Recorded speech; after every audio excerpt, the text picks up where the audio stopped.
Continuamos hoy, amigo oyente, considerando el capítulo 21 del Evangelio según San Mateo.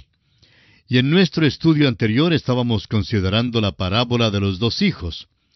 Dijimos que Jesús había dado esta parábola por causa de los líderes religiosos y su oposición a su autoridad divina. Leamos una vez más los versículos 28 al 31 de este capítulo 21 del Evangelio según San Mateo. Pero, ¿qué os parece? Un hombre tenía dos hijos, y acercándose al primero le dijo, «Hijo, ve hoy a trabajar en mi viña». Respondiendo él dijo, «No quiero». Pero después, arrepentido, fue. Y acercándose al otro le dijo de la misma manera. Y respondiendo él dijo, «Sí, Señor, voy». Y no fue. ¿Cuál de los dos hizo la voluntad de su padre? Dijeron ellos, «El primero». Jesús les dijo, «De cierto os digo que los publicanos y las rameras van delante de vosotros al reino de Dios». Esta parábola fue un insulto terrible para los príncipes religiosos. Jesús los asemeja al otro hijo que dijo que trabajaría para su padre, pero no lo hizo. El Señor pone a los publicanos y las rameras en un nivel más elevado que estos líderes religiosos. Esta parábola es aplicable para el día de hoy. Muchos son miembros de las iglesias, son religiosos y creen que son cristianos, pero no lo son en realidad. Hoy en día la humanidad está en busca de la realidad, desea tener algo en que se pueda apoyar en medio de estos días difíciles de oscuridad, confusión y desespero. Amigo oyente, si todo lo que usted tiene es solamente una religión exterior, necesita entonces ser transformado por Jesucristo. El apóstol Pablo en su segunda carta a los Corintios, capítulo 5, versículo 17, dice, «De modo que si alguno está en Cristo, nueva criatura es. Las cosas viejas pasaron, he aquí todas son hechas nuevas». Los publicanos y las rameras sabían que eran pecadores, pero en el principio no querían acudir al Señor. Más tarde, sin embargo, vinieron y el Señor los recibió. Ahora el versículo 32 de este capítulo 21 de Mateo nos dice, «Porque vino a vosotros Juan en camino de justicia, y no le creísteis. Pero los publicanos y las rameras le creyeron, y vosotros, viendo esto, no os arrepentisteis después para creerle». Los príncipes religiosos tenían una religión de adornos exteriores, pero sin nada verdadero en su interior. Cuando uno acepta a Cristo como Salvador, el interior no es simplemente redecorado, sino que es transformado totalmente, hecho de nuevo, como una nueva criatura. El Señor no había terminado todavía de hablar con estos hombres, y antes que ellos pudieran volverse para salir, Jesús ya había comenzado a darles otra parábola. Esta parábola es dada como una amonestación final a la nación de Israel. Leamos los versículos 33 hasta el 41 de Mateo capítulo 21. Oíd otra parábola. Hubo un hombre, padre de familia, el cual plantó una viña, la cercó de vallado, cavó en ella un lagar, edificó una torre, y la arrendó a unos labradores y se fue lejos. Y cuando se acercó el tiempo de los frutos, envió sus siervos a los labradores para que recibiesen sus frutos. Mas los labradores, tomando a los siervos, a uno golpearon, a otro mataron, y a otro apedrearon. Envió de nuevo otros siervos más que los primeros, e hicieron con ellos de la misma manera. Finalmente les envió a su hijo, diciendo, «Tendrán respeto a mi hijo». Mas los labradores, cuando vieron al hijo, dijeron entre sí, «Este es el heredero, venid, matémosle, y apoderémonos de su heredad». Y tomándole le echaron fuera de la viña, y le mataron. Cuando venga pues el señor de la viña, ¿qué hará a aquellos labradores? Le dijeron, «A los malos destruirá sin misericordia, y arrendará su viña a otros labradores que le paguen el fruto a su tiempo». Esta parábola de los labradores malvados continúa contestando la pregunta en cuanto a la autoridad de Jesús al demostrar que Él era el Hijo de Dios, el cual fue enviado del Padre. Los príncipes religiosos no pudieron escapar al significado de esta parábola. Aunque no se puede insistir en todos sus detalles, hay muchas analogías que se ven con toda claridad. El padre de familia, sin duda, representa a Dios el Padre, y su Hijo es el Señor Jesucristo. Los labradores malvados representan a Israel. La muerte de Jesús a mano de estos hombres es una profecía de lo que iba a tener lugar. Aunque los líderes religiosos judíos no comprendieron todo el significado de esta parábola cuando Jesús la dio, al poco rato la entendieron bien. Leamos ahora los versículos 42 y 43. Jesús les dijo: ¿Nunca leísteis en las Escrituras: la piedra que desecharon los edificadores ha venido a ser cabeza del ángulo? El Señor ha hecho esto, y es cosa maravillosa a nuestros ojos. Por tanto os digo que el reino de Dios será quitado de vosotros, y será dado a gente que produzca los frutos de él. Es interesante notar que el Señor cambió la expresión el reino de los cielos por el reino de Dios. Hizo esto porque está preparándose para incluir a los gentiles y a cualquier otro que quisiera venir a él en su reino. Explica con claridad el hecho de que quitará de Israel el reino y lo dará a una nación que produzca los frutos de él. Aquella nación es la iglesia. Ahora el versículo 44 dice: y el que cayere sobre esta piedra será quebrantado, y sobre quien ella cayere le desmenuzará. El Señor dirigió la atención de los príncipes religiosos al Antiguo Testamento para que vieran allí la analogía de la piedra en él mismo. Es el reino de Dios y no el reino de los cielos el que es quitado de Israel y dado a la iglesia. La única manera en que una persona puede entrar en la iglesia es aceptando a Jesucristo y su obra en la cruz. Caer sobre la piedra es venir a Cristo hoy en día para recibir la salvación. Y rechazar a Cristo equivale a esperar que la piedra caiga sobre uno más tarde en juicio. Ahora los versículos 45 y 46 dicen: y oyendo sus parábolas los principales sacerdotes y los fariseos entendieron que hablaba de ellos, pero al buscar cómo echarle mano, temían al pueblo, porque éste le tenía por profeta. Cuando Jesús hubo terminado de pronunciar sus parábolas, los dirigentes judíos sabían que él hablaba de ellos. Determinaron que Jesús moriría, pero fueron impedidos de llevar a cabo sus planes de matarlo inmediatamente, porque era tan popular entre las multitudes y tenían miedo de ellas. Y así concluye pues nuestro estudio del capítulo 21 del Evangelio según San Mateo. Entramos ahora en nuestra consideración del capítulo 22. En este capítulo Jesús da la parábola del banquete de bodas para el hijo del rey. Contesta también y hace callar a los herodianos, a los saduceos y a los fariseos. Este es un capítulo significativo porque marca el fin del choque verbal entre Jesús y los príncipes religiosos.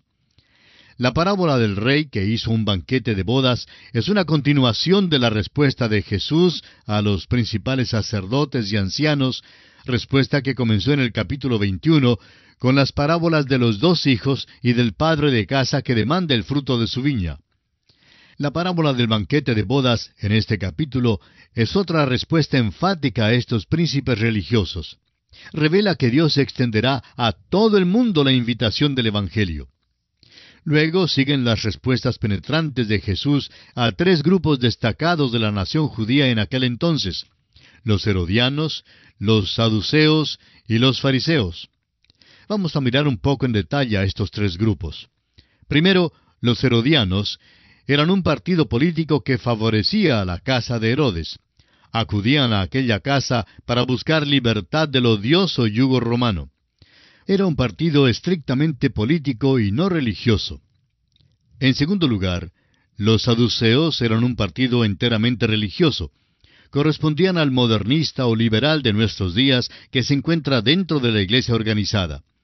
Rechazaban lo milagroso en las Escrituras del Antiguo Testamento. No aceptaban el hecho de que el Antiguo Testamento fuese la palabra inspirada de Dios. Rechazaban la existencia de los ángeles y la realidad de la resurrección. Y en tercer lugar, los fariseos. Estos eran en cambio un partido que era religioso y político a la vez. Como partido político, resistía a los herodianos y a cualquier ayuda extranjera que se ofreciese para restaurar la comunidad de Israel. Les hubiera gustado haber visto restaurado el reino de David. Como partido religioso, resistían a los saduceos. correspondían a los que hoy llamamos fundamentalistas, o sea, al grupo que hoy es conservador en cuanto a su teología. Aceptaban la inspiración de las Escrituras del Antiguo Testamento, lo milagroso, la resurrección y los ángeles. Sin duda, era el mejor grupo en Israel. Nicodemo y Pablo, por ejemplo, eran fariseos. En el principio, los fariseos eran amistosos con Jesús, pero por causa de su posición, por fin llegaron a convertirse en sus acerbos enemigos. Tenemos ahora la parábola del banquete de bodas. Leamos el primer versículo de este capítulo 22 de Mateo. Respondiendo Jesús, les volvió a hablar en parábolas, diciendo... Ahora, note usted las palabras, les volvió a hablar en parábolas. Esta pequeña frase indica que Jesús todavía se dirige a los principales sacerdotes y ancianos mencionados en Mateo 21, versículo 23. Ahora, prosiguiendo con el versículo 2 de este capítulo 22 de Mateo, dice, «El reino de los cielos es semejante a un rey que hizo fiesta de bodas a su hijo».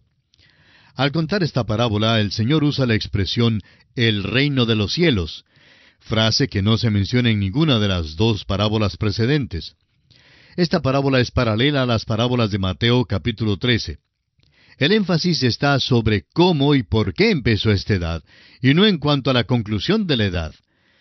Los versículos 3 al 6 dicen, «Y envió a sus siervos a llamar a los convidados a las bodas, mas éstos no quisieron venir. Volvió a enviar otros siervos diciendo, Decid a los convidados, He aquí he preparado mi comida, mis toros y animales engordados han sido muertos, y todo está dispuesto, venid a las bodas. Mas ellos, sin hacer caso, se fueron uno a su labranza y otro a sus negocios, y otros, tomando a los siervos, los afrentaron y los mataron. El rey envió a los siervos a llamar a los que habían sido convidados a la fiesta. Los convidados son las ovejas perdidas de la casa de Israel. Y evidentemente los profetas fueron los enviados aquí. Los que se describen como otros siervos, aparentemente eran los apóstoles, quienes fueron tratados con rencor. Los versículos 5 y 6 son una referencia directa al rechazo del Señor Jesús. Ahora el versículo 7 dice, Al oírlo el rey se enojó, y enviando sus ejércitos, destruyó a aquellos homicidas y quemó su ciudad. Esto sin duda se refiere a la destrucción de Jerusalén en el año 70 después de Jesucristo por Tito el Romano. Ahora los versículos 8 y 9 dicen, Entonces dijo a sus siervos, Las bodas a la verdad están preparadas, mas los que fueron convidados no eran dignos. Id pues a las salidas de los caminos, y llamad a las bodas a cuantos halléis. La invitación se está anunciando ahora. Esto es un cambio definitivo en el método y modo del mensaje. Se refiere a esta presente edad. Ahora leamos los versículos 10 al 14 que dicen así. Y saliendo los siervos por los caminos, juntaron a todos los que hallaron, juntamente malos y buenos, y las bodas fueron llenas de convidados. Y entró el rey para ver a los convidados, y vio allí a un hombre que no estaba vestido de boda, y le dijo, Amigo, ¿cómo entraste aquí sin estar vestido de boda? Mas él enmudeció. Entonces el rey dijo a los que servían, Atadle de pies y manos, y echadle en las tinieblas de afuera.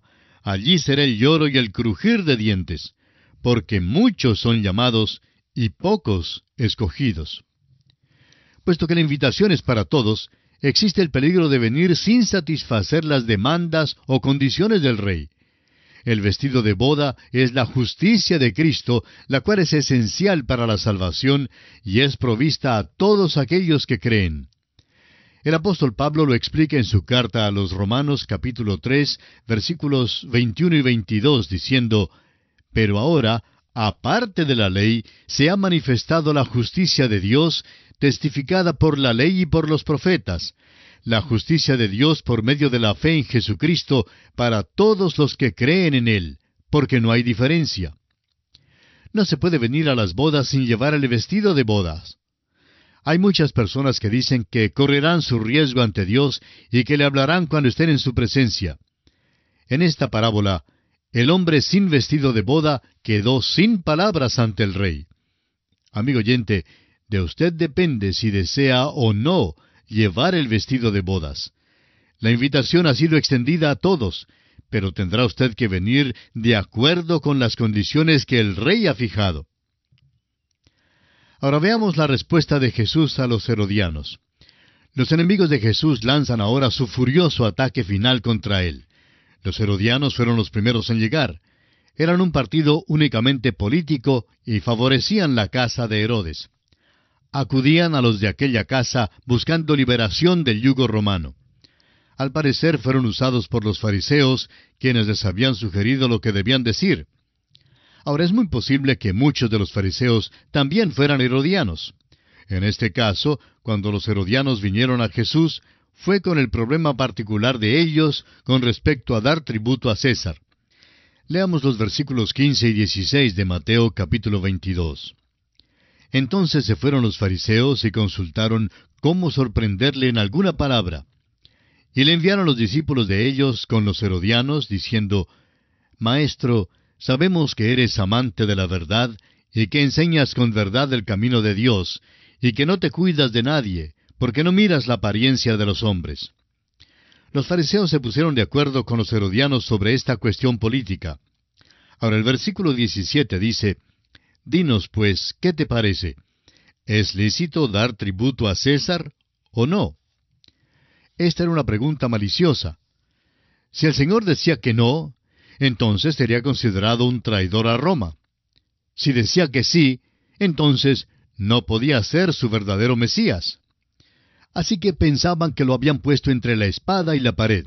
Pero nuestro Señor supo responderles. Leamos los versículos 18 al 22.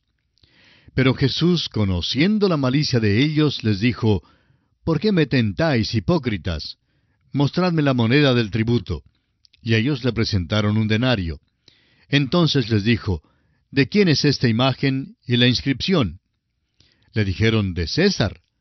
Y les dijo, Dad pues a César lo que es de César, y a Dios lo que es de Dios. Oyendo esto, se maravillaron, y dejándole, se fueron. Jesús los denunció y los llamó hipócritas, pero también contestó su pregunta. Hizo que ellos mismos suplieran el dinero para la lección objetiva, porque sin duda él mismo no tenía dinero propio. El dinero que le mostraron era la moneda de curso legal del gobierno romano, una moneda romana. Su contestación fue muy asombrosa porque les dijo a los herodianos que ellos le debían algo a César, y también a él. Debían dar tributo a César porque usaban el dinero romano, caminaban en los caminos romanos y gozaban de por lo menos una cierta medida de paz. Por eso debían dar a César las cosas que eran de César. Pero les dijo también que tenían una responsabilidad para con Dios de dar las cosas que eran de Dios a Dios. Aunque debían algo a César, eso no eliminaba su obligación y responsabilidad para con Dios. Al escuchar entonces esta contestación del Señor a su maliciosa pregunta, los herodianos le dejaron y siguieron su camino. Y aquí nos detenemos nosotros por esta oportunidad para continuar con este capítulo 22 en nuestro próximo programa y contamos con su fiel sintonía. Será pues, hasta entonces, que Dios derrame sobre usted las abundantes bendiciones del cielo, es nuestra ferviente oración.